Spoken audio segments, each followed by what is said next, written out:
5वीं वर्षगांठ के अवसर पर राजधानी भोपाल के रवींद्र भवन में राज्य स्तरीय बृहद नशा मुक्ति शपथ समारोह और विवेकानंद नशा मुक्ति पुरस्कार वितरण समारोह का आयोजन किया गया। कार्यक्रम में 56.52 लाख से अधिक हितग्राहियों को 339 करोड़ की सामाजिक सुरक्षा पेंशन का अंतरण किया। कार्यक्रम को संबोधित करते हुए मुख्यमंत्री डॉक्टर मोहन यादव ने कहा कि भोपाल पीएम मोदी ने 5 साल पहले नशे के खिलाफ अभियान शुरू किया है। नशा नाश की जड़ है। 19 धार्मिक नगरों से शराब की दुकानों को हटाया गया है। पंक्चर को जोड़ने के लिए इस्तेमाल होने वाली सुलोचन के साथ तरह तरह के नशे किए जाते हैं। अब मिलकर समाज से इस बीमारी को दूर करेंगे। हमारे बहुत ही सुयोग्य मंत्री माननीय राकेश सिंह जी, मेरे विद्यार्थी परिषद के समय के मार्गदर्शक और पर्यावरणविद माननीय गोपाल आर्य जी, अपने इसी क्षेत्र में सिद्धहस्तता रखते हुए जिनने अपनी बात रखी, माननीय पीपी सिंह जी, सुखवीर सिंह जी, भरत यादव जी, चक्रवर्ती जी, केपीएस राणा जी, इस अवसर पर मौजूद आप सब, आज का विषय थोड़ा हटके विषय और माननीय राकेश जी ने कहानी के माध्यम से इसका मर्म बताने का प्रयास भी किया है। आमतौर पर पर्यावरण से समन्वय और लोक निर्माण, ये ऐसा लगता सूर्य और चंद्र की तरह है। जब सूर्य निकलता तो चंद्र अपनी जगह छोड़ देता है, जब चंद्र निकलता तो सूर्य को अपनी आभा छिपाना पड़ती।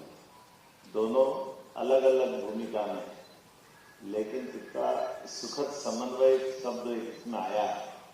और समन्वय का मतलब ही है कि समन्वय वो बीच का रास्ता निकालता है जिसके आधार पर हम अपनी अपनी भूमिका अदा करें।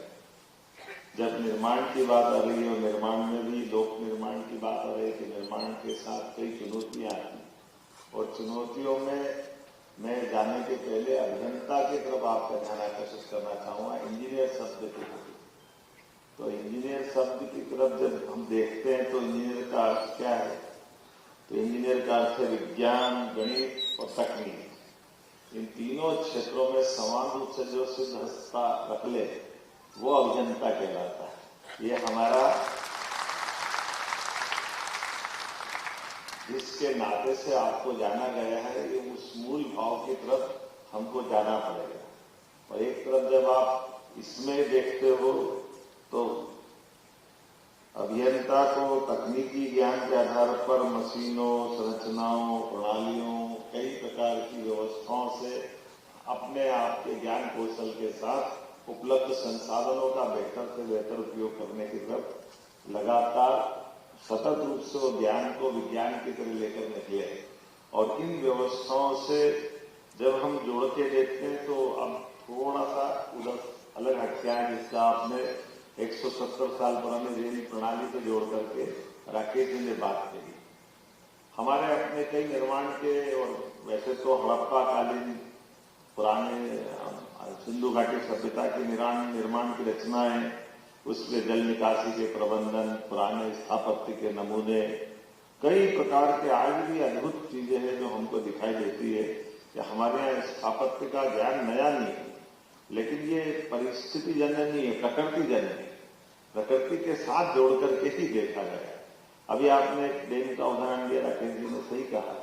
अभी मैं भी आपको वैसे बता भी चुका हूं, हम भी जानते भी हैं कि भोपाल की रचना ही अगर अपन देखें, भोपाल जैसा महानगर एक तरह से राजधानी का हमारा नगर है, लेकिन यहाँ की जल रचना आज भी जीवंत है।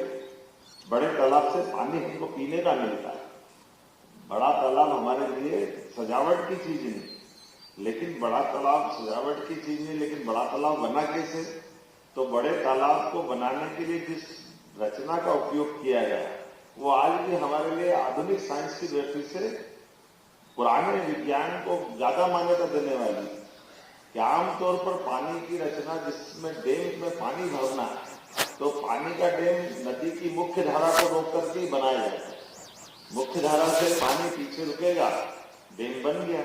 लेकिन ये वो टेक्नोलॉजी है जो एक चट्टान को चारों तरफ से, जो ऑलरेडी पुरानी प्राकृतिक चट्टान से पानी को स्टोर कर लिया है, उसकी कोई मुख्य धारा नहीं रोकती।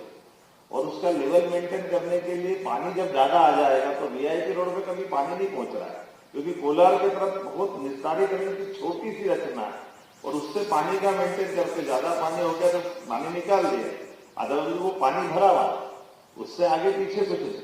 तो ये आज के हमारी उस निर्माण लागत को भी कम कर रहा है। जो बड़ी ताकत, जब बड़ी नदी की मुख्य धारा को बंद करोगे तो बहुत सारा लोहा लगेगा, स्ट्रक्चर बहुत प्रकार के लगाने पड़ेंगे, और जब वो टूटता तो कभी मोरबी की डैम की तरह कई नीचे की रचनाओं में नगरों को, कितनों को संकट डालता है। जब बड़े डैम, और उसकी एक उम्र होती जाने के बाद उसका समय आता ही है।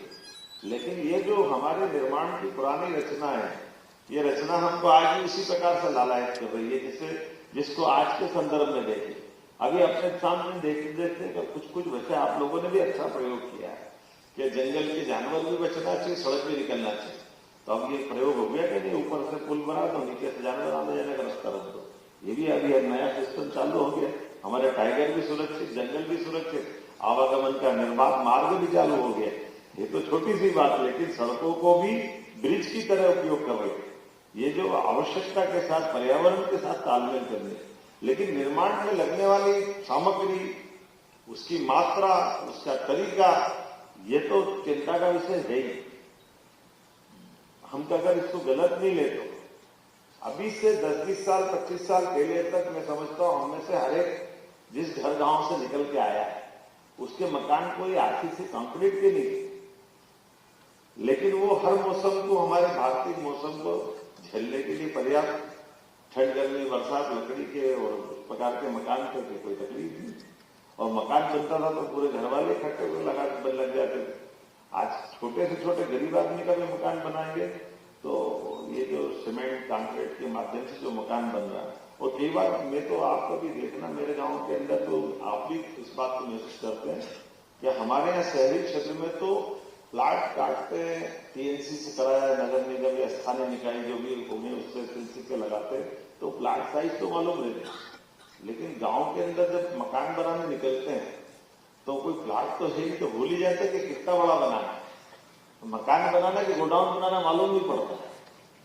कई बार जैसे मकान बनाने में और उसकी साइज बड़ी करने में ये होड़ा होड़ी लगती है, पास वाले ने बनाया मुझसे और थोड़ा बड़ा बनाऊंगा, तो मालूम पड़ा 2 बीघा जमीन बेच दो भले, लेकिन मकान उससे बड़ा बना रहा है। और मकान उससे बड़ा बनाते बनाते मालूम पड़ा प्लास्टर के पैसे खत्म हो गए, सालों तो ऐसी ईंटें दिखती रहती। ये जो आज के इस निर्माण कार्य के ये नए प्रकार है, इसी प्रकार से इनकी सीमेंट की, सरिये की, इनकी डिजाइन की गुणवत्ता के साथ उसकी पूरी प्लानिंग में कितनी जरूरत है, कितना लगाना कितना नहीं लगाना, तो हमारे सामने ये भी एक संकट है।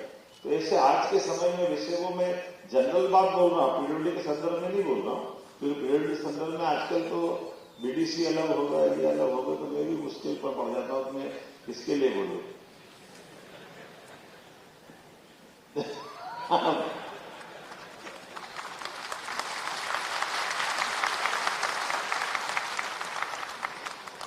सरकार की मर्यादा भी होती है और मुख्यमंत्री की ज्यादा ही होती है,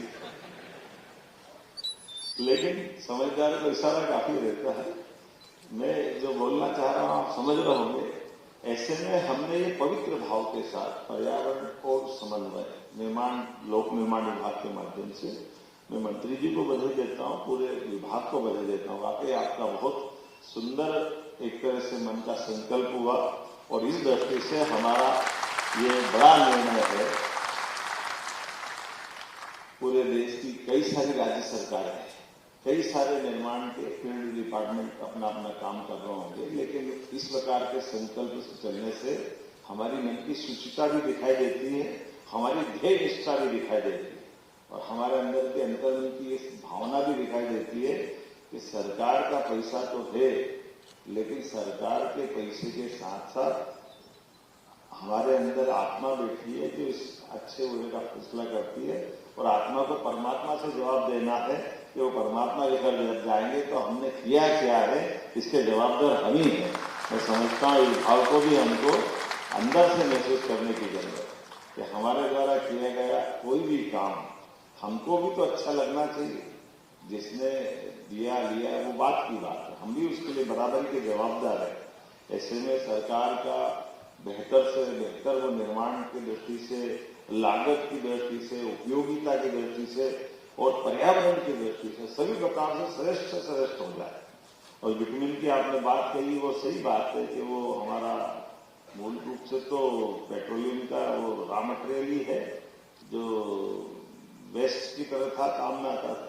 मैं अपने उज्जैन की दृष्टि से देखता हूं कि नदी के किनारे और खासकर जहां काली मिट्टी होती है, हमें से कई इंजीनियर भी बैठे होंगे,